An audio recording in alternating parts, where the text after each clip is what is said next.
ज्ञानाञ्जनाशलाकया चक्षुरुन्मीलितं येन तस्मै श्रीगुरुवे नमः। श्रीचैतन्यमनोभीष्टं स्थापितं येन भूतले स्वयं रूपकदा मह्यं ददाति सुपदान्तिकं।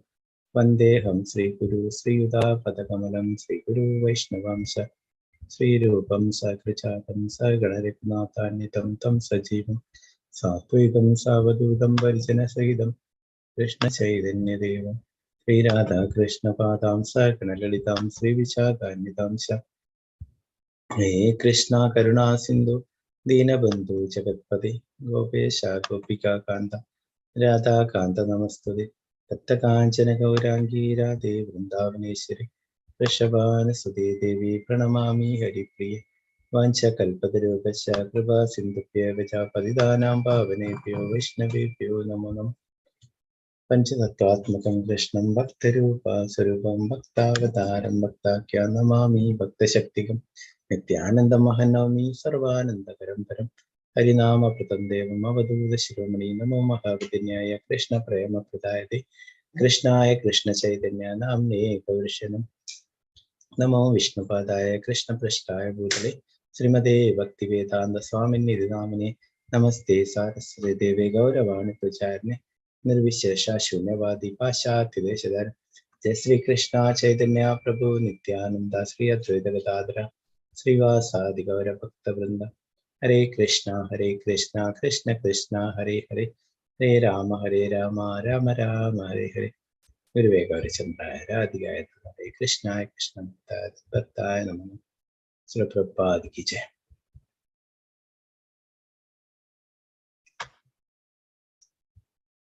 हरे कृष्ण माताजी स्क्रीन കാണാലോ അല്ലേ? ഹരേ കൃഷ്ണ. ഹരേ കൃഷ്ണ പ്രഭുജി കാണാട്ടോ. ഹരേ കൃഷ്ണ. ഹരേ കൃഷ്ണ രേണു മാതാജി. ഹരേ കൃഷ്ണ. ഹരേ കൃഷ്ണ പ്രഭുജി. ഹരേ കൃഷ്ണ.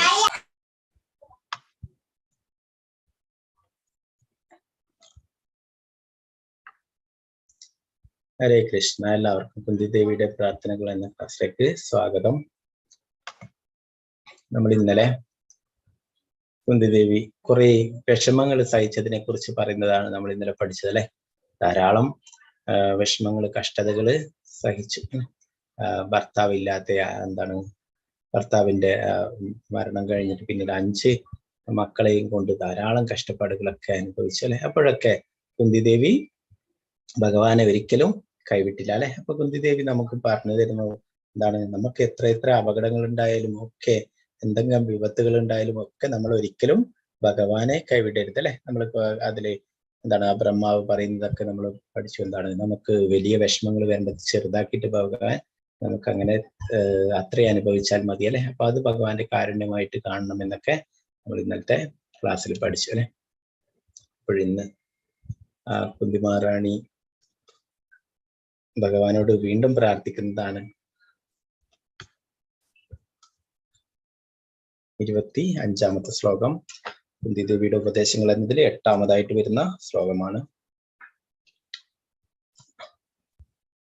വിപദ സന്തുതാശശ്വാത് തത്ര തത്ര ജഗദ്ഗുരു ഭവതോ ദർശനം യസ്യാത് അപുനർഭവ ദർശനം.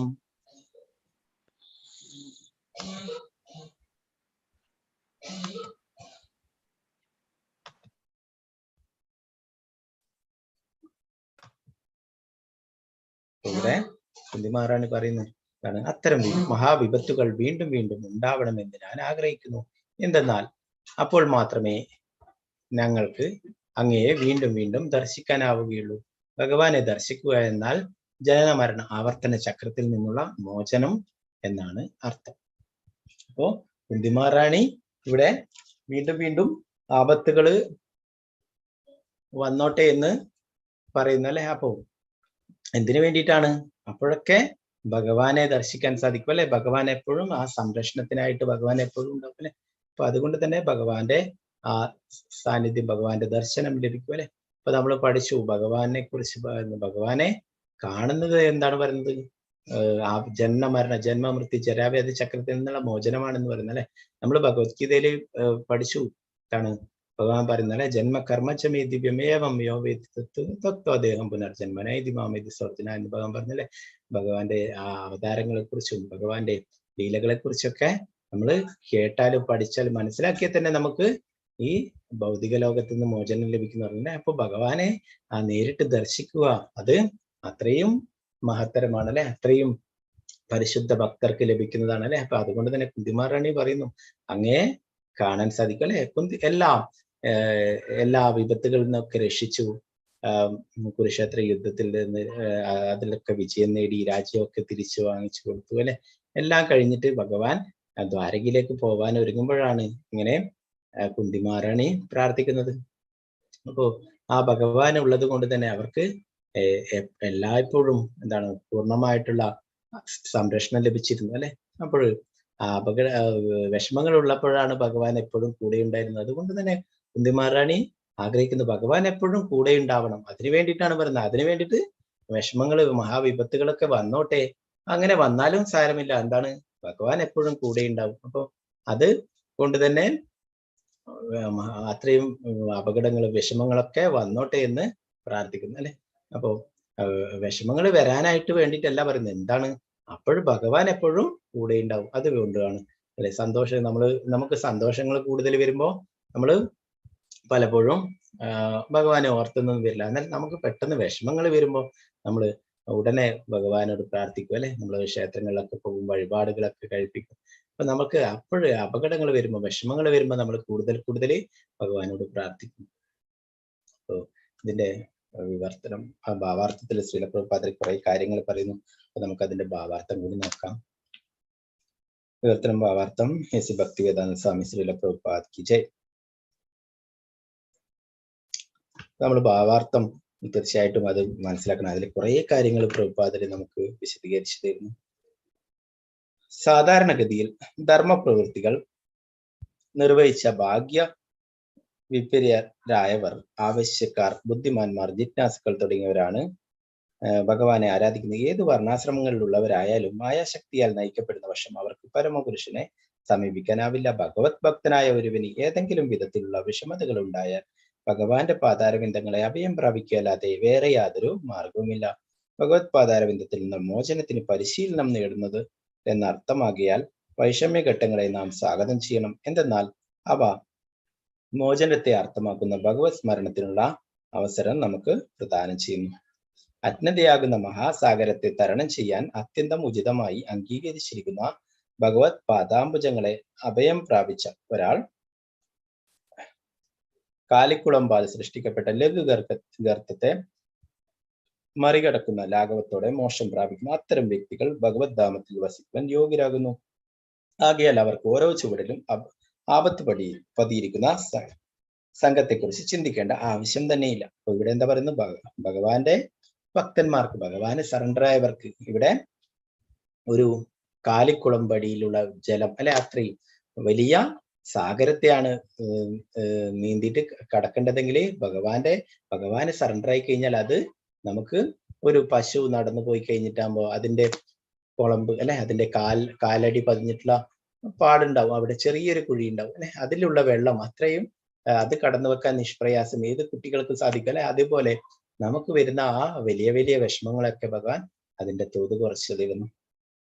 അത്രയും വലിയ സമുദ്രം പോലെയുള്ള കാര്യങ്ങളായിരിക്കും നമ്മൾ അനുഭവിക്കേണ്ടത്. എന്നാൽ അതിന്റെ തോത് കുറച്ച് അത്രയും ചെറുത്, കാലിക്കുളമ്പിനടിയിലുള്ള ജലത്തെ പോലെ നമുക്ക് നിഷ്പ്രയാസം കടന്നു വെക്കുന്ന എന്ന രീതിയിൽ ആ വിഷമങ്ങളൊക്കെ കുറച്ച് ലഘൂകരിച്ചു തരുന്നു.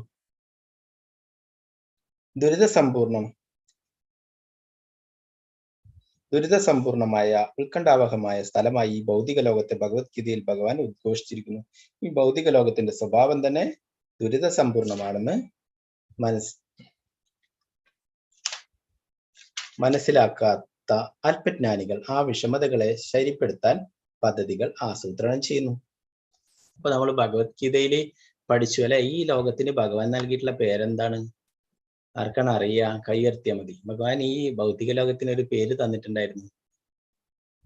ഓക്കെ, ബൽറാം പ്രഭു, ഹരേ കൃഷ്ണ. അൺമ്യൂട്ട് ചെയ്ത് പറഞ്ഞോളൂ പ്രഭുജി, അൺമ്യൂട്ട് ചെയ്തോളൂ. ഹരേ കൃഷ്ണ പ്രഭു. പറഞ്ഞോളൂ പ്രഭു. അതെ, ശരിയാണ് Prabhuji. Hare Krishna. Thank you Prabhu. Okay, ഭഗവാനിവിടെ പറഞ്ഞു അല്ലെ, ദുഃഖാലയം അശാശ്വതം പറഞ്ഞു. ഇതിവിടെ ദുഃഖാലയമാണ്. അപ്പൊ ഈ ദുഃഖാലയത്തില് നമ്മള് സുഖത്തിനൊന്നും അന്വേഷിച്ചിട്ട് യാതൊരു കാര്യമില്ല. ദുഃഖാലയത്തിൽ എന്തേ കിട്ടും? ദുഃഖം മാത്രമേ കിട്ടുള്ളൂ അല്ലെ. നമ്മൾ എവിടെയെങ്കിലും ഇപ്പോ വസ്ത്രാലയത്തിൽ പോയി കഴിഞ്ഞാൽ അവിടെ വസ്ത്രം മാത്രമേ ഉണ്ടാവുള്ളൂ. അവിടെ പോയിട്ട് നമ്മൾ എന്താണ് വേറെ എന്തെങ്കിലും ഭക്ഷണത്തിന് ആവശ്യപ്പെട്ട കിട്ടോ? ഇല്ല അല്ലെ. അപ്പൊ ഭഗവാൻ ഈ ഭൗതിക ലോകത്തിന് നൽകിയിട്ടുള്ള പേര് ദുഃഖാലയം എന്നാണ്. അപ്പൊ ഇവിടെ നമുക്ക് ദുഃഖം മാത്രമേ ഉള്ളൂ. ഇവിടെ നമ്മൾ എത്ര തന്നെ പരിശ്രമിച്ചിട്ട് സുഖം കണ്ടെത്താൻ നോക്കിയാലും ഇവിടെ കിട്ടില്ല. എന്താണ് ഭഗവാൻ പറഞ്ഞത്? ഇത് ദുഃഖാലയമാണ്. അപ്പൊ നമ്മൾ എന്താ വേണ്ടേ? എവിടെയാണോ എന്താണ് ശാശ്വതമായിട്ടുള്ളത്, ശാശ്വതമായ ആനന്ദം ലഭിക്കുന്നത്, അവിടേക്ക് ആ ലോകത്തിലേക്ക് നമ്മൾ പോവുക വേണ്ടേ അല്ലെ. അല്ലാതെ ശാസ്ത്രജ്ഞന്മാരൊക്കെ ഇവിടെ, പണ്ഡിതന്മാർ അവരൊക്കെ ഇവിടെ ഈ ലോകത്തിലെ സുഖം എങ്ങനെ, സന്തോഷം എങ്ങനെ ഉണ്ടാക്കാനെന്ന് വിചാരിച്ചിട്ട് അതിനു വേണ്ടിയിട്ട് ആധുനികമായിട്ടുള്ള ടെക്നോളജി ഒക്കെ ഉപയോഗിച്ച് ധാരാളം സംവിധാനങ്ങൾ ഒരുക്കുന്നു ഒക്കെ ചെയ്യുന്നു. എന്നാലേ നമ്മൾ പഠിച്ചു അല്ലെ, ഇവിടെയുള്ള സന്തോഷങ്ങളൊക്കെ, ഭൗതിക ലോകത്തിലുള്ള സന്തോഷങ്ങളൊക്കെ ആദ്യം നമുക്ക് സുഖത്തെ തരും, പിന്നീട് ദുഃഖത്തെ തരുന്നതാണെന്നൊക്കെ നമ്മൾ പഠിച്ചു. അപ്പൊ യഥാർത്ഥ ആനന്ദം അത് നമുക്ക് ഭഗവദ്ധാമത്തിൽ മാത്രമേ ലഭിക്കുള്ളൂ അല്ലെ. അവിടേക്കാണ് നമുക്ക് തിരിച്ചു പോവേണ്ടത്.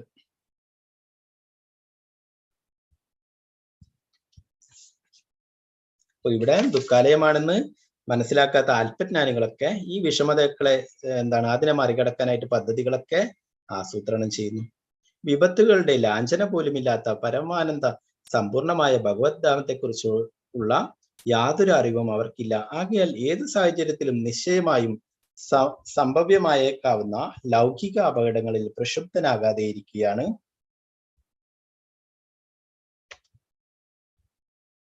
സുബുദ്ധിയായ ഒരാളുടെ കർത്തവ്യം. ഒഴിച്ചുകൂടാനാകാത്ത എല്ലാവിധ നിർഭാഗ്യങ്ങളെയും സഹിച്ചുകൊണ്ട് ആത്മീയ സാക്ഷാത്കാരത്തിലേക്ക് മുന്നേറുകയാണ് മനുഷ്യ ജീവിതത്തിന്റെ ലക്ഷ്യം. ഭൗതികമായ എല്ലാ ഭീഷണങ്ങൾക്കും അതീതമാണ് അശരീരാത്മാവ്. ആകയാൽ വിപത് പൂർണ്ണങ്ങളെ എന്നറിയപ്പെടുന്നവയൊക്കെ മിഥ്യയാണ്. സ്വപ്നത്തിൽ ഒരു കടുവ തന്നെ ഭക്ഷിക്കാൻ വരുന്നത് കണ്ട് ഒരാൾ നിലവിളിച്ചേക്കാം, എന്നാൽ യഥാർത്ഥത്തിൽ അവിടെ കടുവയില്ല. ആകയാൽ അവിടെ വിപത്തുമില്ല. അത് വെറും സ്വപ്നം മാത്രമാകുന്നു. ആ അർത്ഥത്തിൽ ജീവിതത്തിൽ ഉണ്ടാകുന്ന എല്ലാ അപകടങ്ങളെയും സ്വപ്നം എന്ന് വിശേഷിപ്പിക്കാം. ഭക്തിയുത സേവനത്തിലൂടെ ഭഗവാനുമായി ബന്ധപ്പെടാൻ തക്കവണ്ണം ഭാഗ്യം സിദ്ധിച്ച ഒരാൾക്ക് അത് സർവ്വതാ നേട്ടമാകുന്നു. നവവിധങ്ങളായ ഏത് ഭക്തിയുത സേവനത്തിലൂടെയും ഭഗവാനുമായി ബന്ധപ്പെടുന്നുവെങ്കിൽ അത് നിശ്ചയമായും ഭഗവത് സന്നിധിയിലേക്ക് മടങ്ങി ചെല്ലുന്ന പാതയിലേക്കുള്ള കാൽവെപ്പാകുന്നു. പ്രഭുപാദർ ഇവിടെ പറയുന്നു, നമുക്ക് അപകടങ്ങളൊക്കെ വരുന്നത് അതെന്താണ്? ഒരു സ്വപ്നം നമ്മൾ കാണുമ്പോൾ സ്വപ്നത്തിലെ കടുവ നമ്മളെ ആക്രമിക്കാൻ വരുന്നു. അത് യഥാർത്ഥത്തിൽ ഉണ്ടോ? ഇല്ല അല്ലെ. അപ്പൊ നമ്മൾ പഠിച്ചു, നമ്മൾ ആത്മാവാണ്, ഭഗവാന്റെ ശാശ്വതമായിട്ടുള്ള അംശമാണ്, അതിനൊരിക്കലും നാശമില്ല എന്നൊക്കെ നമ്മൾ പഠിച്ചു അല്ലെ. നമുക്കിവിടെ വരുന്ന അപകടങ്ങൾ അതൊക്കെ എന്താണ്? നമ്മുടെ ശരീരത്തിനെ ബാധിക്കുന്നതാണ് അല്ലെ, ആത്മാവിനെ ബാധിക്കലല്ല. നമ്മൾ പഠിച്ചു ആത്മാവ് ശാശ്വതമാണ്, അതിനെ യാതൊരു തരത്തിലും നശിപ്പിക്കാൻ കഴിയില്ല എന്നൊക്കെ പഠിച്ചു അല്ലെ. അപ്പൊ ഇവിടെ വരുന്ന അപകടങ്ങളൊക്കെ എന്താണ്? നമ്മുടെ ശരീരത്തെ ബാധിക്കുന്നു. നമ്മുടെ ശരീരമല്ല, അതുകൊണ്ട് തന്നെ ഇതൊന്നും നമ്മളെ ബാധിക്കുന്നതല്ല. അതുകൊണ്ട് തന്നെ പറയുന്നു, ഇവിടെ സ്വപ്നത്തില് നമ്മൾ ഒരു കടുവയെ ആക്രമിക്കാൻ വരുന്നത് കണ്ടിട്ട് നമ്മൾ പേടിക്കേണ്ട ആവശ്യമില്ല അല്ലെ. അപ്പൊ അത് യഥാർത്ഥമല്ല. അതുപോലെ തന്നെ നമ്മുടെ ശരീരത്തിന് വരുന്നതാണ്, നമ്മുടെ യഥാർത്ഥത്തിൽ ശരീരമല്ല അല്ലെ. ഇതൊരു വസ്ത്രമാണ്. ഭഗവാൻ തന്നെ നമുക്ക് 2-ാം അധ്യായത്തിലൊക്കെ പഠിപ്പിച്ചു തന്നു, ഇതൊരു വസ്ത്രമാണ് എന്നുള്ളത് അല്ലെ. പഴകിയ വസ്ത്രം മാറ്റി പുതിയത് അണിയുന്നത് പോലെയാണ് എന്നൊക്കെ മരണം എന്ന് പറയുന്നത് അല്ലെ. അത് നമ്മൾ പഠിച്ചു. ദേഹിനോസ്മിൻ യഥാ ദേഹി കൗമാരം യൗവനം ജര തഥാ ദേഹാന്തര പ്രാപ്തിധീരസ്തത്രം. എന്താണ് ആ ഒരു നമുക്ക് കുട്ടിക്കാലം അല്ലെ, പിന്നെ യൗവനമായി, പിന്നെ പുരുഷനായി, പിന്നീട് പ്രായമായി അല്ലെ, അങ്ങനെ പിന്നീട് ആ ശരീരം ഉപേക്ഷിച്ച് വേറൊരു പുതിയ ശരീരം തേടുന്നത് അല്ലെ, അതാണ് മരണം എന്ന് പറയുന്നത്. അതിനെക്കുറിച്ച് പൂർണ്ണമായി മനസ്സിലാക്കിയിട്ടുള്ള ഒരു വ്യക്തി ഒരിക്കലും ഭയപ്പെടുന്നില്ല അല്ലെ, അവൻ ധീരനാണെന്ന് പറയുന്നു. അപ്പോ നമ്മൾ അതിനെക്കുറിച്ചൊക്കെ മനസ്സിലാക്കി. അപ്പൊ നമ്മൾ ആത്മാവാണ്, ആത്മാവിനെ സംബന്ധിക്കുന്നതല്ല ഇതൊന്നും. അപ്പൊ അതൊക്കെ ശരീരത്തെ സംബന്ധിക്കുന്നത്. അതുകൊണ്ട് തന്നെ അത് വെറും സ്വപ്നം പോലെയാണെന്ന് ഇവിടെ പ്രഭുപാദർ പറയുന്നു.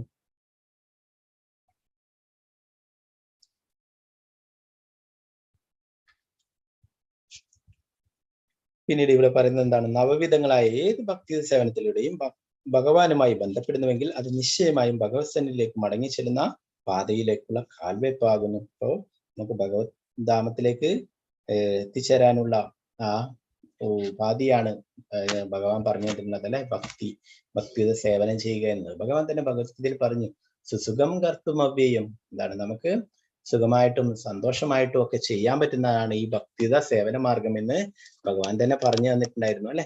അപ്പോഴേ അതാണ് എളുപ്പമായിട്ടുള്ള വഴി അല്ലെ ഈ കലിയുഗത്തിൽ പറഞ്ഞിട്ടുള്ളത്. അതൊക്കെ എന്താണ്? 9 തരത്തിലുള്ള ഭക്തിയുത സേവനങ്ങളുണ്ട് അല്ലെ.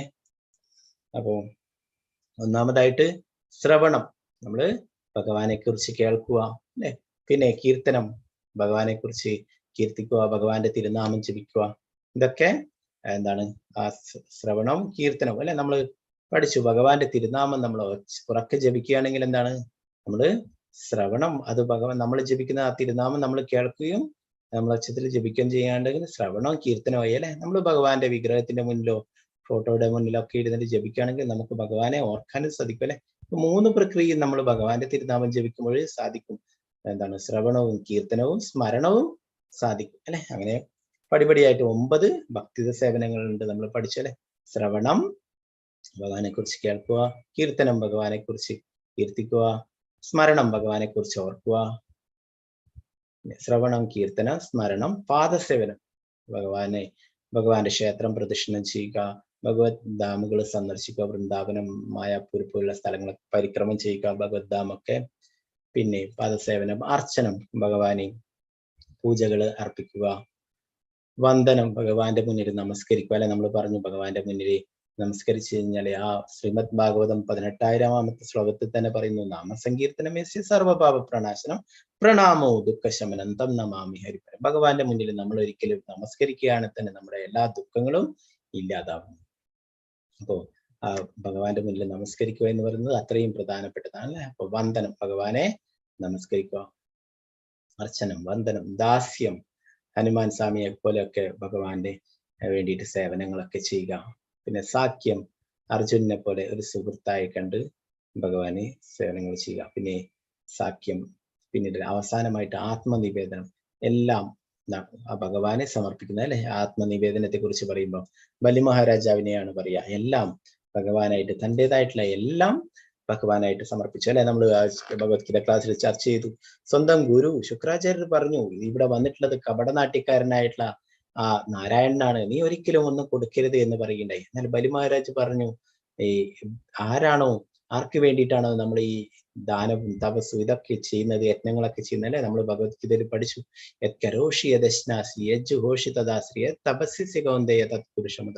നീ എന്ത് തപശ്ചര്യകൾ ചെയ്യുന്നുണ്ടോ, എന്ത് ദാനം ചെയ്യുന്നുണ്ടോ, എന്ത് യജ്ഞങ്ങൾ ചെയ്യുന്നുണ്ടോ, എന്ത് നിവേദിക്കുന്നുവോ, എന്ത് ഭക്ഷിക്കുന്നുവോ ഒക്കെ എനിക്കായി സമർപ്പിച്ചുകൊണ്ട് ചെയ്യാൻ വേണ്ടിയിട്ട് ഭഗവാൻ പറഞ്ഞല്ലേ. അപ്പൊ അതേ ഭഗവാൻ ഇവിടെ ദാനം സ്വീകരിക്കാനായിട്ട് വന്നിട്ടുണ്ട്. അപ്പോ ബലി മഹാരാജ പറഞ്ഞു, ഇതിൽ പരം ഭാഗ്യം എനിക്ക് എന്ത് വേണം, ആർക്ക് വേണ്ടിയിട്ടാണോ ഇതൊക്കെ ചെയ്യുന്നത് അദ്ദേഹം സ്വയം വന്നിരിക്കുന്നു എന്നിൽ നിന്ന് ദാനം സ്വീകരിക്കാനായിട്ട് എന്ന് പറയും.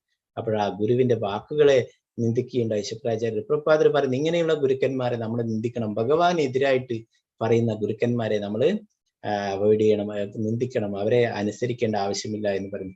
അപ്പോൾ അങ്ങനെയാണ് ശുക്രാചാര്യർ ഭഗവാനെതിരായിട്ടാണ് ആ ഉപദേശങ്ങൾ കൊടുക്കുന്നത്. അപ്പൊ അതുകൊണ്ട് തന്നെ ബലി മഹാരാജ് ആ നിർദ്ദേശങ്ങൾ അവഗണിച്ചുകൊണ്ട് എല്ലാം ഭഗവാനായിട്ട് സമർപ്പിക്കേണ്ടായി. ആത്മനിവേദനം തന്നെ ഭഗവാനായിട്ട് സമർപ്പിക്കേണ്ടായി. 9 തരത്തിലുള്ള ഭക്തി സേവനങ്ങളുണ്ട്. അപ്പൊ അത് നമ്മൾ ക്രമേണ അനുഷ്ഠിക്കുകയാണെങ്കിൽ തീർച്ചയായിട്ടും നമുക്ക് ഭഗവത് ധാമത്തിലേക്ക് തിരിച്ചു പോകാൻ സാധിക്കും.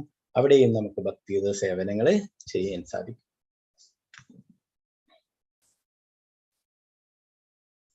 അപ്പോ കുന്തിദേവി ഇവിടെ ആപത്തുകൾ വരാനായിട്ട് ആവശ്യപ്പെടുന്നത് എന്തിനു വേണ്ടിയിട്ടാണ്? ഭഗവാനെ എപ്പോഴും ലഭിക്കാനായിട്ട് അല്ലെ, എപ്പോഴും ഭഗവാന്റെ ദർശനം ലഭിക്കാനായിട്ട്. അങ്ങനെ ആകുമ്പോൾ എന്താണ് ഇവിടെ പറയുന്നത്? ജന്മ മൃത്യു ജരാവ്യാധി ചക്രത്തിൽ നിന്നുള്ള മോചനം ലഭിക്കും എന്ന് പറയുന്നു.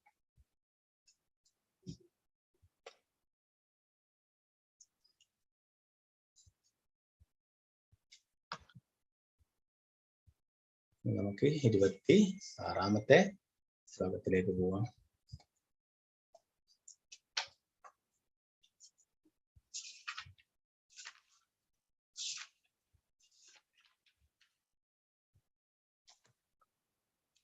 ജന്മൈശ്വര്യശ്രുതശ്രീഭിർ ഏതമാനമദപുമാൻ നൈവാർഹത്യവിദാതും വൈ ത്വമാകിഞ്ചന ഗോചരം.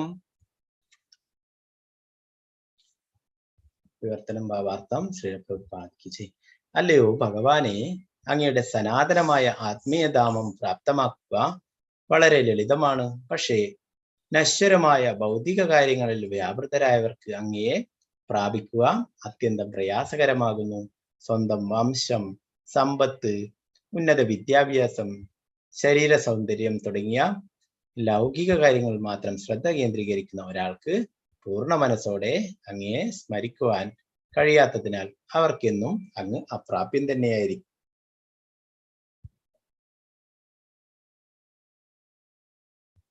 ഇവിടുന്ന് പറയുന്നത് ഭഗവത് ധാമില് അതിന് എത്തിച്ചേരുക വളരെ ലളിതമാണെന്ന് പറയുന്നല്ലേ. പക്ഷേ ഭൗതികമായിട്ടുള്ള കാര്യങ്ങൾ വ്യാപൃതർക്ക് അങ്ങയെ പ്രാപിക്കാൻ പ്രയാസമാണെന്നും പറയുന്നു.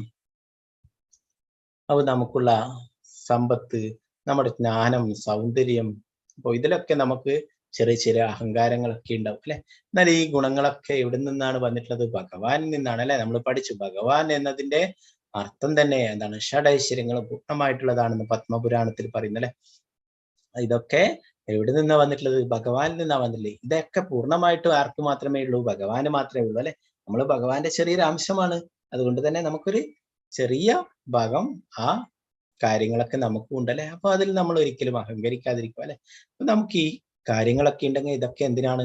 പ്രഭുപാദര് പറയുന്നു ഇതൊക്കെ നമ്മൾ കൃഷ്ണാവബോധത്തിന് വേണ്ടിയിട്ട് നമ്മൾ ഉപയോഗിക്കണം എന്ന് പറയുന്നു. നമ്മുടെ സമ്പത്തായാലും നമ്മുടെ ജ്ഞാനവും ഇതൊക്കെ നമ്മൾ കൃഷ്ണാബോധം പ്രചരിപ്പിക്കാനായിട്ട് അതിനു വേണ്ടിയിട്ട് നമ്മൾ ഉപയോഗിക്കുകയാണ് അല്ലെ. അല്ലെങ്കിൽ ഭൗതികമായിട്ട് മാത്രം അതിനെ കണ്ട് അത് പ്രകാരം ജീവിക്കുന്നവർക്ക് ഭഗവാനെ പ്രാപിക്കാൻ പ്രയാസമായിരിക്കും അല്ലെ. നമ്മൾ പഠിച്ചു 12ാമത്തെ അധ്യായത്തിലൊക്കെ ഭഗവാൻ പറയുന്നത് എനിക്ക് വേണ്ടിയിട്ട് പ്രവർത്തിക്കാൻ വേണ്ടിയിട്ടൊക്കെ പറയുന്നതൊക്കെ നമ്മൾ പഠിച്ചു അല്ലെ. അപ്പൊ അതിന്റെ ഭാവാർത്ഥങ്ങൾ നമുക്ക് നോക്കാം. വിവർത്തനം ഭാവാർത്ഥം എസി ഭക്തിവേദാന്ത സ്വാമി ശ്രീല പ്രഭുപാദ് കി ജയ്. സമ്പന്ന കുടുംബത്തിലുള്ള ജനനം, അളവറ്റ സമ്പത്ത്, ഉന്നത വിദ്യാഭ്യാസം, ആകർഷകമായ ശരീര സൗന്ദര്യം എന്നീ ഭൗതിക ഐശ്വര്യങ്ങളെ സ്വായത്തമാക്കുവാൻ എല്ലാ ഭൗതികവാദികളും ഭ്രാന്തമായി പരിശ്രമിക്കുന്നു. മാത്രമല്ല ഇത് ഭൗതിക സംസ്കാര പുരോഗതിയായി അറിയപ്പെടുകയും ചെയ്യുന്നു. എന്നാൽ ഇത്തരം ഭൗതിക ഐശ്വര്യങ്ങൾ കൈവരുന്നതിന്റെ ഫലമായി ഒരാൾ മതോന്മത്തനായി തീരുന്നു. അത്തരം ഭൗതിക ഡമ്പുള്ള വ്യക്തികൾക്ക് ഭക്തിപൂർവം ഭഗവാനെ അല്ലയോ ഗോവിന്ദ എന്ന് അഭിസംബോധന ചെയ്യാൻ കഴിവില്ലാതായി തീരുന്നു. ഭഗവാന്റെ ദിവ്യനാമം ഒരിക്കൽ മാത്രം ഉച്ചരിക്ക വഴി ഒരു പാപിയാൽ ചെയ്യാൻ കഴിയുന്നത്ര പാപത്തെക്കാൾ അധികം പാപങ്ങളിൽ നിന്നും വിമോചനം ലഭിക്കുന്നുവെന്ന് ശാസ്ത്രങ്ങൾ പ്രതിപാദിച്ചിരിക്കുന്നു. ഇവിടെ എന്താ പറയുന്നത്? ഒരു പാപിക്ക് എത്രമാത്രം പാപം ചെയ്യാൻ പറ്റുമോ അതിലും കൂടുതൽ അല്ലെ, പാപത്തെക്കാൾ അധികം പാപങ്ങളിൽ നിന്നും വിമോചനം ലഭിക്കുന്നതാണ് ഈ ഭഗവാന്റെ തിരുനാമം അല്ലെ. അപ്പൊ നമ്മൾ എത്രയോ പാപങ്ങൾ ചെയ്തിട്ടുണ്ടാവും, എന്നാലും ഭഗവാന്റെ കാരുണ്യം കൊണ്ട് നമ്മൾ ഭഗവാന്റെ തിരുനാമം ജപിക്കുമ്പോൾ അതൊക്കെ ഇല്ലാതാവും അല്ലെ. എന്നാൽ നമ്മൾ വീണ്ടും പാപം ചെയ്തിട്ട് തിരുനാമം ജപിച്ചിട്ട് അത് ഇല്ലാതാക്കി കളയാം എന്ന് നമ്മൾ കരുതരുത് അല്ലെ. അത് നാമ അപരാധമാണ്, ഭഗവത് തിരുനാമത്തിനോട് ചെയ്യുന്ന അപരാധമാണ്.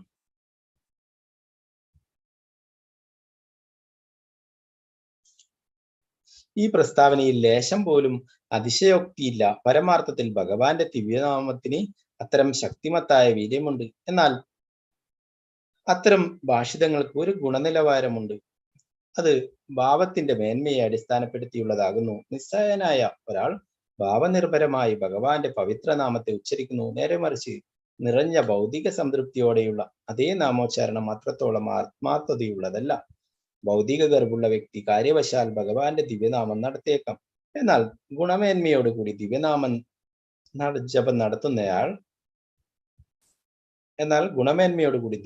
ജപം നടത്തുവാൻ അയാൾ അയോഗ്യനാണ്. ആകയാൽ ഉന്നത കുലം, സമ്പത്ത്, ഉന്നത വിദ്യാഭ്യാസം, വശ്യമായ സൗന്ദര്യം എന്നീ 4 ഭൗതിക നേട്ടങ്ങൾ ആത്മീയ പുരോഗമന പാതയിലേക്കുള്ള ഉന്നമനത്തിന് അയോഗ്യകളാണെന്ന് പറയാം.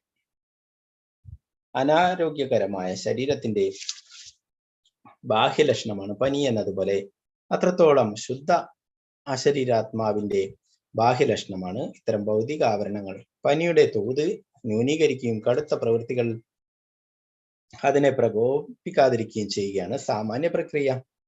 ആത്മീയ പുരോഗതി പ്രാപിച്ചവരെ ചിലപ്പോഴൊക്കെ ഭൗതികപരമായി ദരിദ്രരായി നാം കണ്ടേക്കാം. അത് നിരുത്സാഹപ്പെടുത്തലല്ല, അന്യത അത്തരം ദരിദ്രാവസ്ഥ ശരീരോഷ്മാവ് കുറയുന്നത് പോലുള്ള ഒരു നല്ല ലക്ഷണമാകുന്നു. ജീവിത ലക്ഷ്യത്തെ അതിരേകമായി വ്യാമോഹത്തിലേക്ക് നയിക്കുന്ന ഒരാളുടെ ഭൗതിക ഉന്മത്തതയെ ന്യൂനീകരിക്കുകയാവണം ജീവിതത്തിന്റെ തത്വം. അധികതരമായി വ്യാമോഹിതമായ വ്യക്തികൾ ഭഗവത് രാജ്യത്തിലേക്കുള്ള പ്രവേശനത്തിന് തികച്ചും അയോഗ്യരാണ്. അപ്പോ ഇവിടെ ഈ കാര്യം പ്രഭുപാദരുടെ ഗുരുവായിട്ടുള്ള ഭക്തി സിദ്ധാന്ത സരസ്വതി ഠാക്കൂർ പറയുന്നു, നമ്മൾ എന്താണ് കൃഷ്ണനുമായിട്ട് കൃഷ്ണന്റെ സേവനത്തിന് ഉപയോഗിക്കാൻ പറ്റുന്ന ഒന്നും തന്നെ നമ്മൾ ഉപേക്ഷിക്കരുത് എന്ന് പറയുന്നത്. എന്താണ് നമുക്ക് ഉപയോഗിക്കാം? എന്താണ് ലക്ഷ്മി അല്ലെ, സമ്പത്ത്. അതെന്തിനാണ്? ലക്ഷ്മി നാരായണന്റെ സേവനത്തിന് വേണ്ടിയിട്ടുള്ളതാ അല്ലെ. അപ്പൊ നമ്മള് ധനം അത് ഭഗവാന്റെ സേവനങ്ങൾക്കായിട്ട് നമുക്ക് ഉപയോഗിക്കാം. ഭഗവാന് നിവേദ്യങ്ങളൊക്കെ സമർപ്പിക്കുക, ഭഗവാന് പൂജകളൊക്കെ, അങ്ങനെ എല്ലാറ്റിനും നമുക്ക് നമ്മളെ സമ്പത്ത് ഉപയോഗിക്കാം അല്ലെ. ഇപ്പൊ നമ്മുടെ ജ്ഞാനം, ഭഗവാനെ കുറിച്ചുള്ള കാര്യങ്ങൾ പഠിക്കാനും ഭഗവാനെ കുറിച്ചുള്ള കാര്യങ്ങൾ പറഞ്ഞു കൊടുക്കാം, അങ്ങനെയെല്ലാം നമുക്ക് കൃഷ്ണാവബോധത്തിൽ ഉപയോഗിക്കാം അല്ലെ. അതൊന്നും ഒരിക്കലും നമ്മള് അത് നമ്മൾ വേണ്ട എന്ന് വെച്ച് കളയരുത്. അത് ഉപയോഗിക്കാം കൃഷ്ണാവബോധത്തിൽ. പ്രഭുപാദരുടെ ഗുരു ഭക്തി സിദ്ധാന്ത സരസ്വതി ഠാക്കൂർ, അദ്ദേഹം അന്നത്തെ കാലത്ത് 1922 കാറിലൊക്കെയാണ് അവിടെ വന്നിട്ടുണ്ടായിരുന്നത്. പ്രഭാഷണങ്ങളൊക്കെ നടത്താൻ. എന്താണ് പ്രഭാഷണങ്ങൾ കേൾക്കാനായിട്ട് ആർക്കും ഇൻട്രസ്റ്റ് ഇല്ല, എന്നാല് ആ കാറ് കാണാനെങ്കിലും ആൾക്കാർ വരും അല്ലെ. അവരെങ്കിലും ഭഗവാനെ കുറിച്ച് കേൾക്കട്ടെ എന്ന് വിചാരിച്ചിട്ട് അതൊക്കെ ഉപയോഗിച്ചിരുന്നു. അപ്പൊ എന്ത് തന്നെയായാലും നമ്മള് ഭഗവാന്റെ സേവനത്തിന് ആവശ്യമായിട്ടുള്ളതാണെങ്കിൽ ഒരിക്കലും ഉപേക്ഷിക്കരുത്. അപ്പൊ നമുക്ക് എല്ലാം ഭഗവാന്റെ സേവനത്തിലാക്കിയിട്ട് ഉൾപ്പെടുത്താം അല്ലെ. നമ്മുടെ എന്താണ് നമ്മുടെ മൊബൈലായാലും നമ്മുടെ ലാപ്ടോപ്പ് ആയാലും ഒക്കെ നമുക്ക് ഭഗവാന്റെ കുറെ കാര്യങ്ങൾ, ഭാഗവതം, കുറെ കീർത്തനങ്ങൾ അല്ലെ, കുറെ ക്ലാസ്സുകൾ, അതൊക്കെ കേൾക്കാനും കാണാനുമായിട്ടൊക്കെ ഉപയോഗിക്കാം അല്ലെ. എല്ലാ വസ്തുക്കളും നമുക്ക് കൃഷ്ണാവബോധത്തിൽ ഉപയോഗപ്പെടുത്താം. 27ാമത്തെ വളരെ പ്രധാനപ്പെട്ട ഒരു ശ്ലോകമാണ് അടുത്തത്. അതിൽ കുറെ കാര്യങ്ങളും പ്രഭുപാദർ പറയും.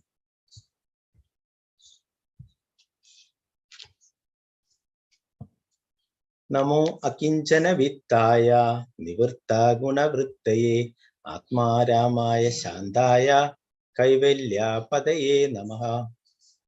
നമോ അകിഞ്ചന വിത്തായ നിവൃത്ത ഗുണവൃത്തയേ ആത്മാരാമായ ശാന്തായ കൈവല്യ പദയേ നമഃ. വിവർത്തനം ഭാവാർത്ഥം എസ് ഭക്തിവേദാന്ത സ്വാമി ശ്രീല പ്രഭുപാദിക്ക് ജയ്. ഭൗതികമായി ദരിദ്രരായവരുടെ അമൂല്യ സമ്പത്തായ അങ്ങേക്ക് എൻ്റെ പ്രണാമങ്ങൾ സമർപ്പിക്കുന്നു. ഭൗതിക പ്രകൃതിയുടെ ഗുണങ്ങളുടെ പ്രവർത്തന പ്രതിപ്രവർത്തനങ്ങൾ അങ്ങയെ ബാധിക്കുന്നില്ല. അങ്ങ് സ്വയം സംതൃപ്തനാകിയാൽ അതീവ സൗമ്യനും അദ്വൈതവാദികളുടെ അധിപനുമാകുന്നു. ഇവിടെ എന്താ ഭഗവാനെ അഭിസംബോധിക്കുന്നത്? ഭൗതികമായി ദരിദ്രരായവരുടെ അമൂല്യ സമ്പത്താണ് ഭഗവാൻ എന്ന് പറയുന്നു. ആ ഭഗവാന് പ്രണാമങ്ങള് അർപ്പിക്കുന്നു കുന്തി മഹാറാണി. ഭൗതിക പ്രകൃതിയുടെ 3 ഗുണങ്ങളെ കുറിച്ചൊക്കെ നമ്മൾ ഭഗവത്ഗീതയിൽ പഠിച്ചു അല്ലെ. അപ്പൊ അതൊന്നും ഭഗവാനെ ബാധിക്കുന്നില്ല നമ്മൾ പഠിച്ചു അല്ലെ. ഭഗവാൻ അതിനും ഉപരിയായിട്ടുള്ളതാണ്. ഭഗവാന്റെ നിയന്ത്രണത്തിലുള്ള ഭൗതിക പ്രകൃതിയിലെ 3 ഗുണങ്ങള് ഒരിക്കലും ഭഗവാനെ ബാധിക്കുന്നത്, ജീവാത്മാക്കളായി നമ്മളെയൊക്കെ അത് ബാധിക്കും അല്ലെ. ഓ ഭഗവാൻ സ്വയം സംതൃപ്തനായാൽ അതീവ സൗമ്യനും, പിന്നെന്താണ്, അദ്വൈതവാദികളുടെ അധിപനുമാകുന്നു. അദ്വൈതവാദികള് അവര് ഭഗവാനും നമ്മളും ഒന്നാണ് എന്നൊക്കെ പറയും അല്ലെ. ഭഗവാനിൽ ലയിക്കണമെന്നൊക്കെ പറയും അല്ലെ. അവരും എവിടെയാ പോയി ലഭിക്കുന്നത്? ഭഗവാന്റെ ആ ബ്രഹ്മജ്യോതിയിൽ അല്ലെ. അവിടെ എത്തി ലയിക്കാൻ വേണ്ടിയിട്ടാണ് അവര് ആ ഭഗവാനുമായിട്ട് ആ ഭഗവാനിൽ ലയിക്കാൻ, അത് അവരുടെ ആ ബ്രഹ്മജ്യോതിയിലാണ് എത്തിച്ചേരുക അല്ലെ. അതിന്റെ വിവർത്തനം ഭാവാർത്ഥത്തിൽ നമുക്ക് നോക്കാം. പ്രഭുപാദരുടെ ഭാവാർത്ഥം വളരെ പ്രധാനപ്പെട്ട ആ ശ്ലോകമാണ്. ഇതിൽ ധാരാളം പ്രധാനപ്പെട്ട കാര്യങ്ങൾ പ്രഭുപാദർ പറയുന്നുണ്ട്. യാതൊന്നും തന്നെ സ്വന്തമായി ഇല്ലാതാകുന്നയുടൻ ഒരു ജീവസത്തയുടെ നിലനിൽപ്പ് അവസാനിക്കുന്നു. ആകയാൽ ശരിയായ അർത്ഥത്തിൽ ഒരു ജീവസത്ത ഒരു പരിത്യാഗിയാകുന്നില്ല. അധികതരമായി മൂല്യമുള്ള ഒന്നിനെ സ്വായത്തമാക്കാനായി ജീവസത്ത ചിലതിനെയൊക്കെ പരിത്യജിക്കുന്നു. ഉന്നത വിദ്യാഭ്യാസം പ്രാപ്തമാക്കാനായി ഒരു വിദ്യാർത്ഥി ബാലസഹജമായ വാസനകളെ പരിത്യജിക്കുന്നു. അപ്പൊ നമുക്കറിയാം, കുട്ടികളൊക്കെ ചെറുതായിരിക്കുമ്പോൾ അവർ കുറെ ടോയ്സ് ഒക്കെ കൊടുത്ത് അവരെ അതൊക്കെ കൊണ്ട് കളിക്കും അല്ലെ. പിന്നെ നമ്മൾ ആ കുട്ടിയെ സ്കൂളിൽ ചേർത്ത് കഴിഞ്ഞാലോ കുട്ടി അതൊക്കെ ഉപേക്ഷിക്കും അല്ലെ. എന്നിട്ട് പുസ്തകവും ബാഗും അതൊക്കെ നമ്മൾ വാങ്ങിച്ചു കൊടുത്താൽ അതിലൊക്കെ ആയി പിന്നെ ശ്രദ്ധ അല്ലെ. അപ്പോൾ സ്കൂളിലേക്ക് പറഞ്ഞേക്കുന്നു. എന്തിനു വേണ്ടിയിട്ടാണ്? എപ്പോഴും നമുക്ക് ഇഷ്ടമില്ലാഞ്ഞിട്ടാണോ? എപ്പോഴും ഇങ്ങനെ കുട്ടികൾ കളിച്ചാൽ മതിയോ? അല്ല അല്ലെ. അവർക്ക് വിദ്യാഭ്യാസമൊക്കെ വേണം. അതിനു വേണ്ടിയിട്ട് നമ്മൾ സ്കൂളിലേക്ക് അയക്കുന്നു അല്ലെ. അപ്പം ആ കുട്ടി ആ കളിപ്പാട്ടങ്ങളൊക്കെ ഉപേക്ഷിക്കുന്നത് എന്തിനു വേണ്ടിയിട്ടാണ്? അതിലും മൂല്യമായിട്ടുള്ള മറ്റൊന്നിന് വേണ്ടിയിട്ട് അല്ലെ. അപ്പൊ അതുപോലെ എന്താണ് ഭൗതികമായിട്ടുള്ള കാര്യങ്ങളൊക്കെ അല്ലെ, അതൊക്കെ ഉപേക്ഷിക്കുന്നത് എന്തിനു വേണ്ടിയിട്ടാണ്? അതിനും അമൂല്യമായിട്ടുള്ള ആ ഭഗവാനെ ലഭിക്കുന്നതിനായിട്ട്.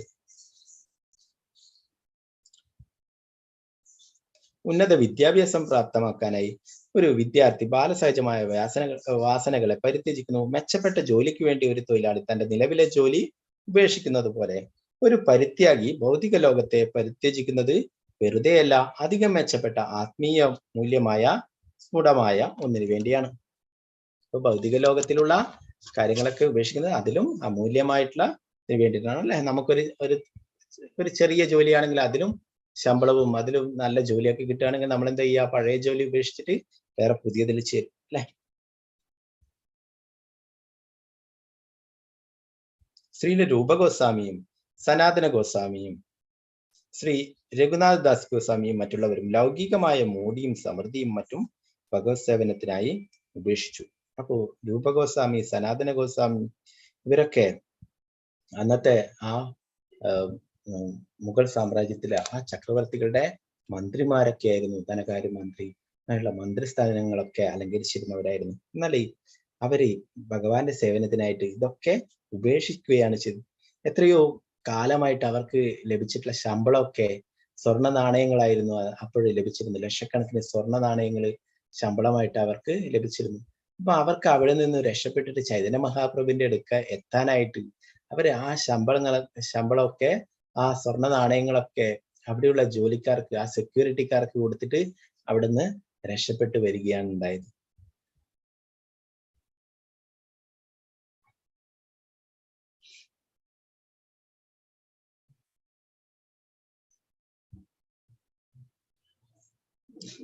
ഗോസ്വാമികൾ ബംഗാളിൽ സർക്കാർ സേവനത്തിലുള്ള ഭരണാധിപന്മാരായിരുന്നു. രഘുനാഥ ദാസ് ഗോസ്വാമി അക്കാലത്തെ പ്രമുഖ ജമീന്ദാറിന്റെ പുത്രനായിരുന്നു. എന്നാൽ മുമ്പ് കൈവശമാക്കിയിരുന്ന ഒന്നിനേക്കാൾ അധികം മെച്ചമായ ഒന്നിനെ സ്വായത്തമാക്കാനായി അവർ സർവസ്വവും പരിത്യജിച്ചു. രഘുനാഥ് ദാസ് ഗോസ്വാമി ഒരേ ഒരു പുത്രനാണ്, വലിയ പണക്കാരന്റെ. അപ്പൊ അദ്ദേഹം ചൈതന്യ മഹാപ്രഭുവിനെ കാണാനായിട്ട് ഓരോരിക്കലും വീട് വിട്ടിട്ട് ഇറങ്ങിത്തിരിക്കും. പിതാവ് തന്റെ ജോലിക്കാരെയൊക്കെ അയച്ചിട്ട് വീണ്ടും പിടിച്ച് കൊണ്ടുവരും വീട്ടിലേക്ക്. അങ്ങനെ അനേകം തവണ അങ്ങനെ വീട് വിട്ടിട്ട് പോവുകയുണ്ടായി രഘുനാഥ് ദാസ് ഗോസ്വാമി. അവസാനം ചൈതന്യ മഹാപ്രഭു, നിത്യാനന്ദ പ്രഭു അനുഗ്രഹിക്കുകയും ചൈതന്യ മഹാപ്രഭുവിന്റെ കാരുണ്യം ലഭിക്കുകയും പിന്നീട് ആ വൃന്ദാവനത്തിലൊക്കെ പോവുകയും ചെയ്തു.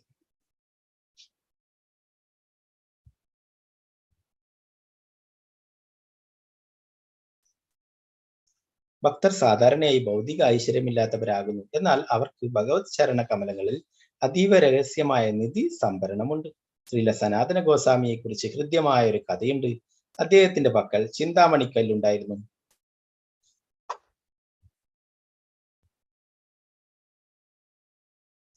ഞാൻ ഭഗവത്ഗീത ക്ലാസ്സിൽ ഇത് ഇങ്ങനെ ഷോർട്ടായിട്ട് പറഞ്ഞിട്ടുണ്ടായിരുന്നു അല്ലെ. അപ്പോ സനാതന ഗോസ്വാമിയുടെ അടുത്ത് ചിന്താമണിക്കല്ലുണ്ടായിരുന്നു. ഈ രത്നം തനിക്ക് ആവശ്യമില്ലാതാകിയാൽ അദ്ദേഹം ചവറകുനയിൽ നിക്ഷേപിച്ചിരുന്നു. ആവശ്യക്കാരനായ ഒരാൾ അതെടുക്കുകയും പിന്നീട് എന്തുകൊണ്ട് അത്തരം അമൂല്യമായ ഒന്നിനെ ചവറകുനയിൽ നിക്ഷേപിച്ചിരിക്കുന്നു എന്ന് ചിന്തിച്ച് അത്ഭുതപ്പെടുകയും ചെയ്തു. ആകയാൽ അദ്ദേഹം സനാതന ഗോസ്വാമിയോട് ഏറ്റവും വിലപ്പെട്ട വസ്തു എന്താണെന്ന് ആരഞ്ഞപ്പോൾ അദ്ദേഹത്തിന് സനാതന ഗോസ്വാമി ഭഗവാന്റെ അമൂല്യമായ ദിവ്യനാമം നൽകി. അകിഞ്ചന എന്ന വാക്ക് ഭൗതികമായി യാതൊന്നും പ്രദാനം ചെയ്യാനില്ലാത്തവൻ എന്ന് അർത്ഥമാക്കുന്നു. ഒരു യഥാർത്ഥ ഭക്തൻ അഥവാ മഹാത്മാവ് ഭൗതികമായ യാതൊന്നും തന്നെ ആർക്കും നൽകുന്നില്ല. എന്തെന്നാൽ അദ്ദേഹം ഭൗതികങ്ങളായ സർവ സ്വത്തുക്കളും പരിത്യജിച്ചു കഴിഞ്ഞു. എന്നാൽ സർവോന്നത സമ്പത്തായ പരമദിവ്യോത്തമ പുരുഷനെ വരദാനമായി നൽകാൻ ഒരു ഭക്തന് കഴിയും. കാരണം അതൊന്നു മാത്രമാണ് അദ്ദേഹത്തിന്റെ സ്വത്ത്. സനാതന ഗോസ്വാമിയുടെ കൈവശമുള്ള ചിന്താമണി രത്നം ചവറകുനയിൽ നിക്ഷേപിച്ചിരിക്കുന്നത് അത് അദ്ദേഹത്തിന്റെ വസ്തുവല്ലാത്തതിനാലാണ്. ആയിരുന്നുവെങ്കിൽ ഉചിതമായ സ്ഥാനത്ത് അതിനെ സൂക്ഷിക്കുമായിരുന്നു.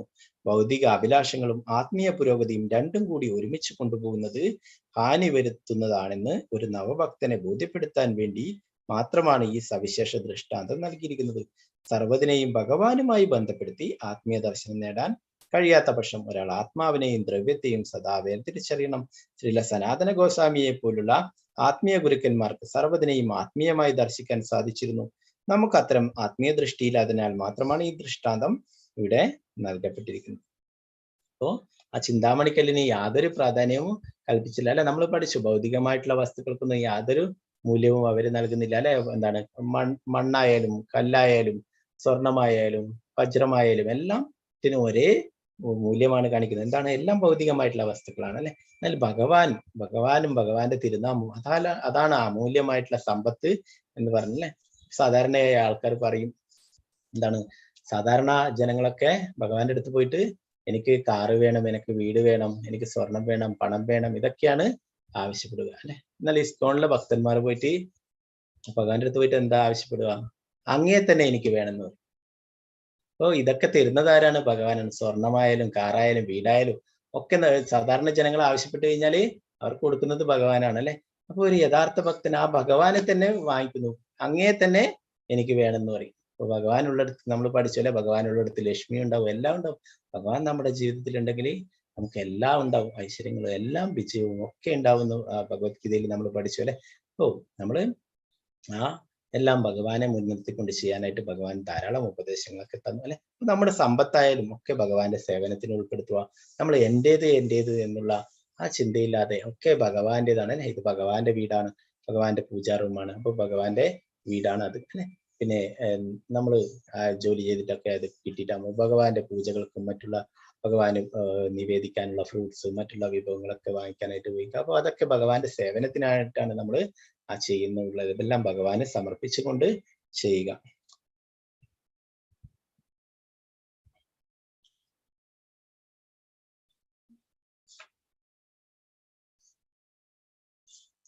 ഭൗതിക സംസ്കാര പുരോഗതി ആത്മീയ പുരോഗതിക്ക് വലിയ പ്രതിബദ്ധമാകുന്ന അത്തരം ഭൗതിക പുരോഗതി എല്ലാവിധ ഭൗതിക ക്ലേശങ്ങളുടെയും പിന്തുണയോടെ ജീവസത്തകളെ ഭൗതിക ശരീരം എന്ന ബന്ധനത്തിൽ അകപ്പെടുത്തുന്നു. അത്തരം ഭൗതിക പുരോഗതിയെ അനർത്ഥം അഥവാ അനാവശ്യ കാര്യങ്ങൾ എന്ന് വിശേഷിപ്പിക്കുന്നു. ഇന്നത്തെ ഭൗതിക വികാസ സംസ്കാരത്തിൽ എന്താണ് സൗന്ദര്യവർദ്ധക വസ്തുക്കളൊക്കെ ഉയർന്ന വിലക്ക് വാങ്ങി ഉപയോഗിക്കുന്നു. ഇതേപോലെ ഭൗതിക ജീവിതത്തിൽ ഭൗതിക തത്വത്തിന്റെ ഉൽപ്പന്നങ്ങളായ നിരവധി അനാവശ്യ വസ്തുക്കളുണ്ട്. അപ്രകാരം അനേകം അനാവശ്യ വസ്തുക്കളിൽ ജനശ്രദ്ധ തിരികിയാൽ മാനവ ജീവിതത്തിന്റെ പരമപ്രധാന ആവശ്യമായ ആത്മീയ സാക്ഷാത്കാരം പ്രാപ്തമാക്കാത്ത മാനവശക്തി നിരുപയോഗമായി തീരുന്നു. ഊർജം ഉപയോഗശൂന്യമാക്കി തീർക്കുന്നതിന്റെ മറ്റൊരു ദൃഷ്ടാന്തം ചന്ദ്രനിൽ എത്തിച്ചേരാനുള്ള മനുഷ്യന്റെ അശ്രാന്ത പരിശ്രമമാകുന്നു.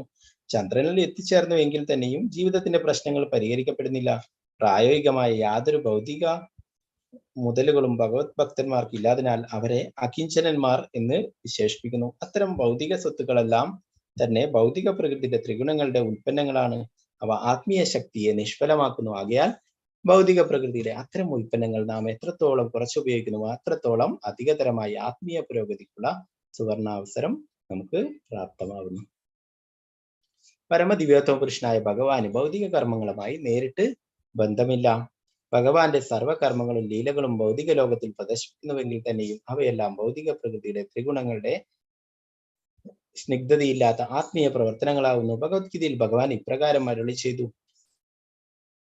ഭൗതിക ലോകത്തിലെ അകത്തും പുറത്തുമുള്ള അദ്ദേഹത്തിന്റെ ആവിർഭാവവും തിരോധാനവും അദ്ദേഹത്തിന്റെ സർവകർമ്മങ്ങളും എല്ലാം അതീന്ദ്രിയങ്ങളാകുന്നു. ഇവയൊക്കെ ശരിക്കും മനസ്സിലാക്കുന്ന ഒരാൾക്ക് ഈ ഭൗതിക ലോകത്തിൽ വീണ്ടും ജന്മമെടുക്കേണ്ടതായി വരുന്നില്ല. അവർ ഭഗവത് സന്നിധിയിലേക്ക് മടങ്ങിച്ചിരുന്നു. നമ്മൾ 4:9 പഠിച്ചു അല്ലെ, ജന്മകർമ്മചമേ ദിവ്യം എന്നുള്ളത്. ഭഗവാന്റെ അവതാരങ്ങളും ഒക്കെ നമ്മുടെ ഇതുപോലെ ഒരു സാധാരണമല്ല അല്ലെ, ഒക്കെ ദിവ്യമാണ്. ഭഗവാന്റെ ലീലകളായാലും ഒക്കെ അത് മനസ്സിലാക്കിയുള്ള എന്താണ് ഭഗവാൻ പറഞ്ഞത്?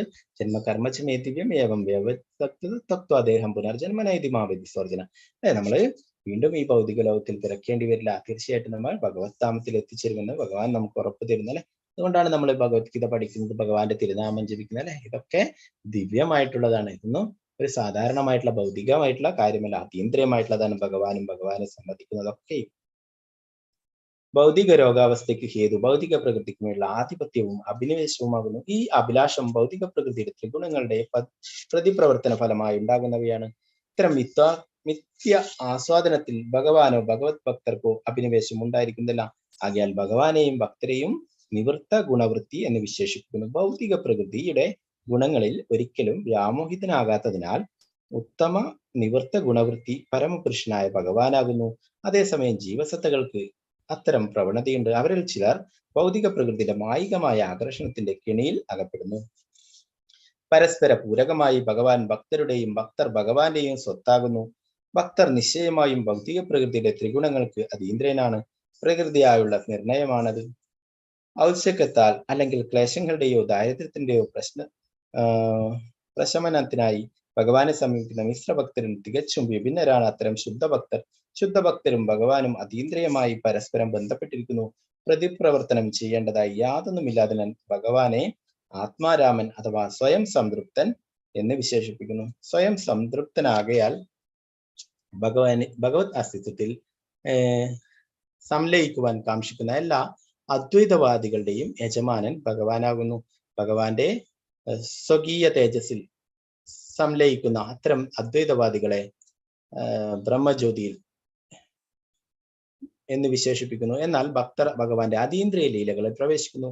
അവ ഒരിക്കലും ഭൗതികമായി തെറ്റിദ്ധരിക്കരുത്. അപ്പോ എന്താണ് അദ്വൈതവാദികൾ? അവരെ ഭഗവാനിൽ ലയിക്കാനായിട്ട് ആഗ്രഹിക്കുന്നു അല്ലെ. അപ്പൊ അവരൊക്കെ ബ്രഹ്മജ്യോതി വരെ എത്തുള്ളൂ അല്ലെ.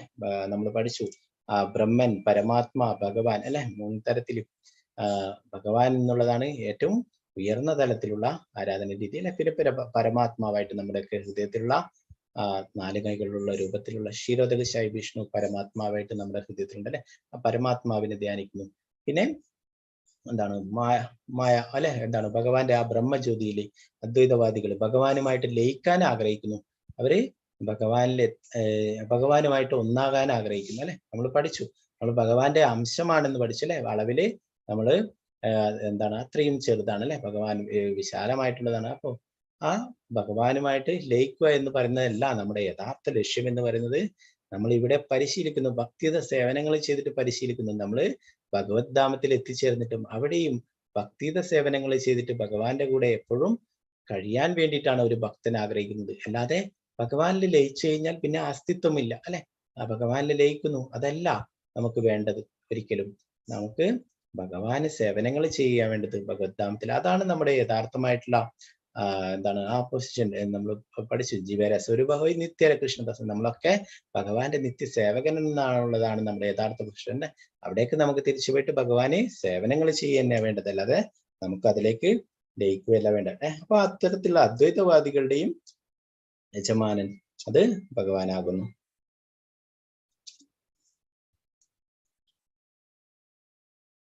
അപ്പോ എന്താണ് ഭഗവാനാണ് നമ്മുടെ എല്ലാവരുടെയും യഥാർത്ഥമായിട്ടുള്ള സ്വത്ത് അല്ലെ. മറ്റുള്ള നമ്മുടെ ഭൗതികമായിട്ടുള്ള കാര്യങ്ങളൊക്കെ നമ്മുടെ ഈ ശരീരം നശിക്കുന്നതല്ലേ. നമ്മുടെ ബാങ്ക് ബാലൻസ് ആയാലും നമ്മുടെ സ്ഥലമായാലും ഒക്കെ നമ്മുടെ ബന്ധുക്കളായാലും ഒക്കെ നമുക്ക് ഈ ശരീരം നശിക്കുന്നതിനോടെ ഇല്ലാതാവുന്നതാണ് അല്ലെ. എന്നാൽ ഭഗവാനുമായിട്ടുള്ള അതൊക്കെ ശാശ്വതമായിട്ടുള്ളതാണ് അല്ലെ. അതിനൊരിക്കലും നാശമില്ല. നമ്മൾ പഠിച്ചു ഈ ഭക്തിയുത സേവന മാർഗം ഒരിക്കലും നാശമില്ലാത്തതാണെന്ന് ഭഗവാൻ തന്നെ പറഞ്ഞിട്ടുണ്ടായിരുന്നു. അപ്പൊ ഇത് പറയുമ്പോൾ ഭഗവാന്റെ ചൈതന്യ മഹാപ്രഭുവിന്റെ ലീലയിലെ ഒരു പരിശുദ്ധ ഭക്തനുണ്ടായിരുന്നു. അദ്ദേഹം കൊലബേജ ശ്രീധരൻ എന്ന് പറയും. അപ്പൊ അദ്ദേഹം പഴം വാഴയുമായിട്ട് സംബന്ധിച്ചിട്ടുള്ള ആ പ്രൊഡക്ട്സ് ഒക്കെ വിൽക്കുന്നതായിരുന്നു. പഴം, മറ്റുള്ള വേറെ വാഴയുടെ കൊണ്ടുണ്ടാക്കുന്ന മറ്റുള്ള വസ്തുക്കൾ, അതൊക്കെ വിൽക്കുന്ന ജോലിയായിരുന്നു അദ്ദേഹത്തിന്. അപ്പോ ഒരു ചെറിയ കടയിൽ അവിടെ കുറച്ച് വാഴപ്പഴവും വാഴയുടെ മറ്റു ഉൽപ്പന്നങ്ങളൊക്കെ വെച്ചിട്ട് വിൽപ്പന ചെയ്യുകയായിരുന്നു. അപ്പോ ചൈതന്യ മഹാപ്രഭു നിമായി പണ്ഡിറ്റായിരിക്കുന്ന സമയത്ത് എപ്പോഴും നിമായി അദ്ദേഹത്തിന്റെ ഷോപ്പിലേക്ക് പോകുമായിരുന്നു. എന്നിട്ട് അദ്ദേഹം കിട്ടുന്ന വരുമാനം അത് സ്വന്തം ആവശ്യത്തിനും പിന്നെ ഗംഗാ പൂജക്കൊക്കെ ആയിട്ടാണ് ഉപയോഗിച്ചിരുന്നത്. അതിലിപ്പോ കിട്ടുന്ന ധനത്തിൽ പകുതിയും ഗംഗാദേവിക്ക് പൂജകള് ചെയ്യാനൊക്കെ ഉപയോഗിച്ചിരുന്നു. അപ്പോ എപ്പോഴും ഈ ചൈതന്യ മഹാപ്രഭു നിമായി പണ്ഡിറ്റായിരിക്കുന്ന കാലത്ത് സന്യാസമൊക്കെ എടുക്കുന്നതിന് മുന്നേ അവിടെ എപ്പോഴും പോയിട്ട് ഈ കൊലബേജ ശ്രീധരുമായിട്ട് സംസാരിക്കും. അപ്പൊ എന്നിട്ട് അവിടെ നിന്ന് പഴമൊക്കെ എത്ര പൈസയാണെന്നൊക്കെ ചോദിച്ചിട്ട് അതിന് വിലയൊക്കെ പേശിയിട്ട് വെറുതെ ആ കൊലബേജ ശ്രീധരനുമായിട്ട് അങ്ങനെ ലീലകൾ ചെയ്തിരുന്നു. അപ്പോൾ അവിടെ വെച്ചിട്ട് പറയും, ആ മാർക്കറ്റിൽ വെച്ചിട്ട് ഏറ്റവും ചെറിയ ഷോപ്പാണ് കൊലബേജ ശ്രീധരന്റെ ചെറിയൊരു ഷോപ്പ്. അപ്പോ അവിടെ ധാരാളം ആൾക്കാരുണ്ട്, കച്ചവടക്കാരുണ്ട്, സ്വർണം, വജ്രം ഇതൊക്കെ വിൽക്കുന്ന അനേകം വലിയ വലിയ ആൾക്കാരൊക്കെ ഉണ്ട്. അപ്പൊ അവിടെ വെച്ചിട്ട് ചൈതന്യ മഹാപ്രഭു ഉറക്കെ പറയും, ഈ മാർക്കറ്റിലെ ഏറ്റവും ധനവാനായിട്ടുള്ള വ്യക്തി ഇദ്ദേഹമാണ്, ഈ കൊലബേജ ശ്രീധരാണ് എന്ന് പറയും. ആൾക്കാരൊക്കെ അത്ഭുതപ്പെട്ടു നോക്കും, ഇദ്ദേഹത്തിന് എന്താണ് കൈവശമുള്ളത്? ആകെ ഉള്ളത് വാഴപ്പഴങ്ങളും കുറച്ച് അങ്ങനെയുള്ള കാര്യങ്ങളൊക്കെ അല്ലെ. എന്താണ് അത്ര വില കിട്ടുക അല്ലെ? അപ്പൊ അത്രയുള്ള അവരുടെ കണ്ണുകളിൽ അതേ ഉള്ളൂ. എന്നാല് ആ ചൈതന്യ മഹാപ്രഭു പറയുന്നു, ഇദ്ദേഹമാണ് ഏറ്റവും വലിയ ധനവാൻ. എന്താണ്? ഇദ്ദേഹം മാത്രമേ ഇവിടെ ഭഗവാന്റെ പ്രിയ ഭക്തനായിട്ടുള്ളൂ. അതുകൊണ്ടാണ് ചൈതന്യ മഹാപ്രഭു അങ്ങനെ പറഞ്ഞിട്ടുള്ളത്. അപ്പൊ എല്ലാവരും അത്ഭുതപ്പെട്ടു. അപ്പൊ കൊലബേജ ശ്രീധരന്റെ വീട് എന്ന് പറയുന്നത് ചെറിയൊരു കുടിലായിരുന്നു. അപ്പൊ അതിന്റെ മുകളിൽ ഭാഗമൊക്കെ ഓടൊക്കെ ഇളകിയിട്ട് അവിടെ കുടിലിൽ നിന്ന് നോക്കിയാൽ ആകാശമൊക്കെ കാണാം. അപ്പോ അവിടെ അങ്ങനെ വസ്ത്രങ്ങള്, അദ്ദേഹം ഉടുക്കുന്ന വസ്ത്രങ്ങളൊക്കെ കീറിപ്പറഞ്ഞിട്ടുള്ള വസ്ത്രങ്ങളായിരുന്നു. അപ്പൊ ചൈതന്യ മഹാപ്രഭു പറയും, നിനക്ക് എന്തെങ്കിലും വരങ്ങൾ ചോദിച്ചോ എന്ന് പറയും. എനിക്ക് യാതൊരു വരങ്ങളും വേണ്ടെന്ന് പറയും. അപ്പോ ആ വസ്ത്രങ്ങൾ ഇങ്ങനെയുള്ള വസ്ത്രങ്ങളാണ് ഉടുക്കുന്നത് പറയും. എന്റെ നഗ്നത ഞാൻ പുറത്ത് കാണിക്കുന്നില്ല. എന്റെ സീക്രട്ട് ആയിട്ടുള്ള ഭാഗം അതൊക്കെ ഞാൻ കവർ ചെയ്തിട്ടുണ്ട്. അതൊന്നും ഞാൻ വെളിയിൽ കാണിക്കുന്നില്ല. ഈ വസ്ത്രം മതി എനിക്ക് എന്ന് പറയും. അപ്പൊ അങ്ങനെ ചോർന്നൊലിക്കുന്ന വീട്, അങ്ങനത്തെ മേൽക്കൂരയില്ലാത്ത പോലത്തെ വീട്, പിന്നെ അവിടെ ഭക്ഷണങ്ങളൊക്കെ കഴിക്കുന്നത് ചെറിയ കുട്ടിയിട്ടുള്ള മൺകലത്തിന്റെ അകത്ത്. അപ്പൊ അങ്ങനെയൊക്കെ ആയിരുന്നു കൊലബേജ ശ്രീധരൻ. അപ്പോ അദ്ദേഹം ഭൗതികമായിട്ട് നോക്കുമ്പോൾ യാതൊന്നുമില്ല. എന്നാൽ ഭഗവാൻ തന്നെ അദ്ദേഹത്തിന്റെ അടുത്ത് ഒരു സുഹൃത്തിനോടെന്ന പോലെ എപ്പോഴും വന്നിട്ട് സംസാരിക്കുന്നു, എപ്പോഴും അദ്ദേഹത്തിന്റെ മുന്നിൽ വരുന്നു, അദ്ദേഹത്തിന്റെ കടയിൽ വരുന്നു. അപ്പൊ എപ്പോഴും ഭഗവാനുമായിട്ട് അദ്ദേഹം അസോസിയേറ്റ് ചെയ്തിരുന്നു. അപ്പോ അങ്ങനെയുള്ള ഭഗവാന്റെ പരിശുദ്ധ ഭക്തനായിരുന്നു കൊലബേജ ശ്രീധരൻ. അദ്ദേഹം ഭൗതികമായിട്ടുള്ള യാതൊരു വസ്തുക്കളും ആവശ്യപ്പെട്ടില്ല. അപ്പൊ അവസാനം ചൈതന്യ മഹാപ്രഭു നിർബന്ധിച്ചപ്പോൾ പറഞ്ഞു, അങ്ങനെ എനിക്ക് എന്തെങ്കിലും വരം ചോദിക്കുമെന്ന്. അവസാനം പറഞ്ഞു, എനിക്ക് ഇനി എത്ര ജന്മങ്ങൾ ഉണ്ടാകുമെങ്കിലും എനിക്ക് കൊലബേജ ശ്രീധരനായിട്ട് ജന്മമെടുത്താൽ മതി. അങ്ങ് എപ്പോഴും മഹാപ്രഭുവായിട്ട് എൻ്റെ കൂടെ തന്നെ ഉണ്ടാവണം, ഇതുപോലെ എനിക്ക് മതി എന്ന് പറയുന്നു. അപ്പോൾ ആ കൊലബേജ ശ്രീധരന് അവസാനം ചൈതന്യ മഹാപ്രഭു തന്നെ സാക്ഷാൽ ശ്രീകൃഷ്ണ ഭഗവാനാണെന്നുള്ളത് കാണിച്ചു കൊടുക്കുകയുണ്ടായി, ദർശനം നൽകിയിട്ടുണ്ടായി. അപ്പൊ അങ്ങനെ അദ്ദേഹത്തെ തിരിച്ച് ഭഗവത്ധാമത്തിലേക്ക് കൊണ്ടുപോയി. അപ്പൊ അദ്ദേഹം വേറൊന്നും ആവശ്യപ്പെട്ടില്ല. ഭഗവാനുമായിട്ട് ഇങ്ങനെയുള്ള ലീലകൾ ചെയ്യണമെന്നത് മാത്രമേ ആവശ്യപ്പെട്ടു അല്ലെ. ഏറ്റവും വലിയ നമ്മുടെ സമ്പത്ത് എന്ന് പറയുന്നത് ഭഗവാൻ തന്നെയാണ് അല്ലെ. അതിലും ഉപരിയായിട്ട് യാതൊന്നുമില്ല. അപ്പൊ നമ്മുടെ കലിയുഗത്തില് ഭഗവാൻ എന്താണ്? തിരുനാമത്തിന്റെ രൂപത്തിൽ അവതരിച്ചിരിക്കുന്നത് അല്ലെ. അപ്പൊ നമ്മളെ കൂടെ എപ്പോഴും ഉണ്ട് ഭഗവാന്റെ തിരുനാമം. നമ്മൾ ജപിക്കുകയാണെങ്കിൽ തീർച്ചയായിട്ടും നമ്മൾ ഭഗവാനുമായിട്ട് അസോസിയേറ്റ് ചെയ്യുന്നു അല്ലെ. കലികാലെ നാമരൂപേ കൃഷ്ണാവതാരം നമ്മൾ പഠിച്ചു. കലിയുഗത്തിലെ ഭഗവാൻ നാമത്തിന്റെ രൂപത്തിലുള്ളതല്ലേ. അപ്പൊ നമ്മുടെ കയ്യിലുണ്ട് ഭഗവാൻ, അതാണ് നാമത്തിന്റെ രൂപത്തിൽ അല്ലെ. അപ്പൊ അത് തന്നെയാണ് നമ്മുടെ ഏറ്റവും വലിയ സമ്പത്ത്, ഏറ്റവും വലിയ ബാങ്ക് ബാലൻസ്, ഭഗവാന്റെ തിരുനാമം. അപ്പൊ നമുക്ക് അടുത്ത ശ്ലോകങ്ങള് നാളത്തെ ക്ലാസ്സിൽ ചർച്ച ചെയ്യാം. ഹരേ കൃഷ്ണ കൃഷ്ണ കൃഷ്ണ ഹരേ ഹരേ, ഹരേ രാമ രാമ രാമ ഹരേ ഹരേ. ശ്രീല പ്രഭുപാദ.